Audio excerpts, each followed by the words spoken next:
Welcome back to the Comstock channel. My name is Brian Hendrickson, and today I have Justin with us. Welcome. Good morning, Brian. How are you?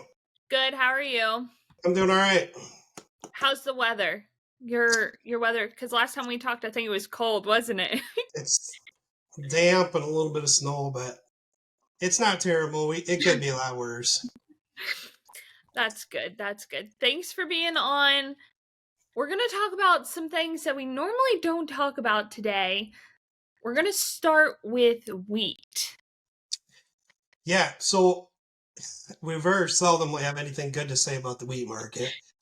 We had a couple flash sales. One yesterday, over 440,000 ton.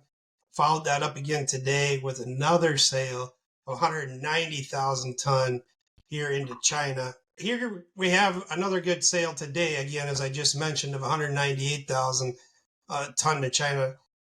Starting to get some momentum in the wheat market. We're starting to see those export sales pick up. We're actually, I just shot that graph over to Brianne earlier today just to show where we're at for the year on export sales, which honestly is pretty darn decent considering where we're at FOB price in the world. There are a few things going on in the world that possibly maybe give us a little hope on the wheat.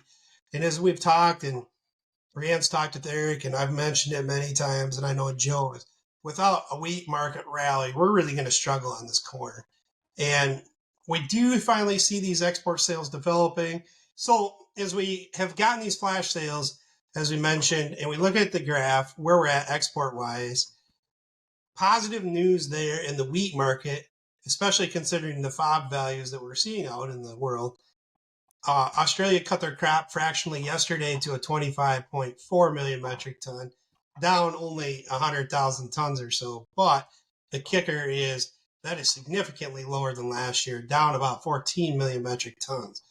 So we're hearing problems in China with the wheat quality. A lot of stories are starting to surface in Australia about the dryness and possibly some of the quality there. Those funds have been carrying a huge short position on the wheat. If we could get some positive news in the wheat, hopefully that kicks through and maybe at least gives us some support in the corn. The other thing was we came out with a canola crop estimate. No change really, a couple 100,000 ton. But hopefully we continue to see support in that soy oil.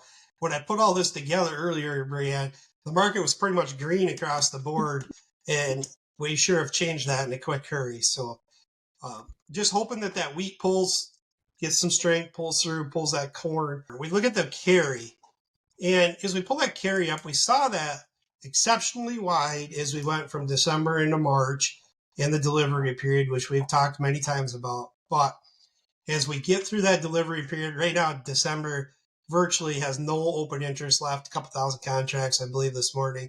So as we clean that December off of the board and look towards that March, keep an eye on those carry levels. Historically, in this type of market, we generally drift lower in a carry market as the incentive to store the bushels is now no longer there. As far as what traders are watching here today, in my opinion, we have a USDA report out on Friday. The world stocks is going to be the storyline.